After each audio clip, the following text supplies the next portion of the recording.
देश के गृह मंत्री अमित शाह जी कल इंदौर आए, उनके भाषण को सुना। भाषणों में वो कह रहे हैं कि देवी अहिल्याबाई नगरी में मैं आया हूँ और जो अहिल्या माँ ने तीर्थों का जीर्णोद्धार किया था वैसा ही जीर्णोद्धार हमारे प्रधानमंत्री नरेंद्र मोदी जी ने किया है। जैसे ही उनकी इस लाइन को सुना तो बड़ा आश्चर्य हुआ। पहले तो ये लगा कि इन्हें शर्म नहीं आई तुलना करते हुए, कहाँ देवी माँ अहिल्याबाई जी और कहाँ नरेंद्र मोदी जी।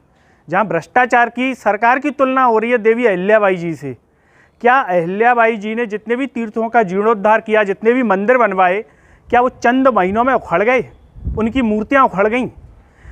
यहाँ पर उज्जैन में महाकाल में जो महाकाल लोक बनवाया, किसने बनवाया? किसकी सरकार थी? किस प्रधानमंत्री ने उनका उद्घाटन किया? क्या शर्म नहीं आई बिल्कुल तुलना करते हुए कि प्रधानमंत्री नरेंद्र मोदी जी उद्घाटन करके गए और मूर्तियाँ आंधी में उखड़ गईं और आप तुलना कर रहे हैं अहिल्याबाई जी से? मतलब जिस सरकार ने, जिन नेताओं ने बाबा महाकाल को नहीं छोड़ा तो वो किसको छोड़ सकते हैं? और क्या लगता है कि जो चुनाव आने पर इनके इंदौर चक्कर लगने लगे तो बाबा महाकाल इनको छोड़ देंगे, उन नेताओं को छोड़ देंगे, उस सरकार को छोड़ देंगे? तो मुझे लगता है कि इन नेताओं को शर्म आनी चाहिए सबसे पहले तो कि हम तुलना किससे कर रहे हैं। योग्य है भी तुलना के लायक कि हम नहीं हैं और वैसे ही बतौलेबाजी देने लगे, हम मुँह से शब्दों के बाण छोड़ रहे हैं, है ना? कुछ बताने के लिए तो है नहीं, तो बताएंगे क्या? बताएंगे वही पुरानी चीज़ें जो हैं, जो आदमी को धर्म से जोड़ दें। न महंगाई पर बात करेंगे, न रोज़गार पर बात करेंगे। यहाँ लड़के पटवारी भर्ती में जो है चिल्ला चिल्ला के मर गए, MP टेट में चिल्ला चिल्ला के मर गए, उस पर बात नहीं की कि मंच पर शिवराज सिंह चौहान जी बैठे हैं तो उनको लेकर के कुछ कहें कि भाई आपके शासनकाल में क्यों हुआ ये पटवारी भर्ती कांड, क्यों हुआ आपके शासनकाल में व्यापम कांड, कहाँ समय पर रोजगार नहीं है, उसकी बात नहीं की। वो बात करेंगे धर्म की, कि धर्म से जोड़ने जिससे आदमी उसमें कुछ कह ना पाए। राम मंदिर की बात कर लेंगे, धारा 370 की बात करेंगे, सर्जिकल स्ट्राइक, एयर स्ट्राइक की बात करेंगे, लेकिन पुलवामा की जांच की बात नहीं करेंगे।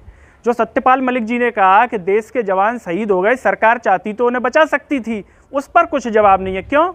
क्योंकि उसमें प्रश्न चिन्ह लग जाएगा, किसने करवाया? आप ही ने करवाया क्या प्रभु चुनाव जीतने के लिए? क्योंकि सत्यपाल मलिक तो यही कह रहे हैं कि मोदी जी सरकार अगर चाहती तो बच जाते, मतलब आप चाहते नहीं थे उन्हें बचाना। तो ये सबसे बड़ा सवाल यहाँ पर है कि बाबा महाकाल की नगरी में आप आ रहे हैं, इंदौर आ रहे हैं, देवी अहिल्याबाई जी से तुलना कर रहे हैं, तो क्या आप बचेंगे?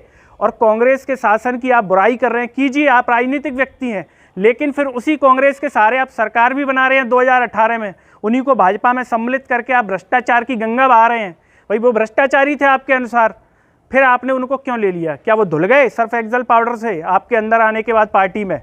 तो ये जो व्यवहार है वो जनता को दिख रहा है और यही कारण था 2018 में कि जनता को दिख रहा था, इसीलिए सत्ता से बाहर कर दिया गया।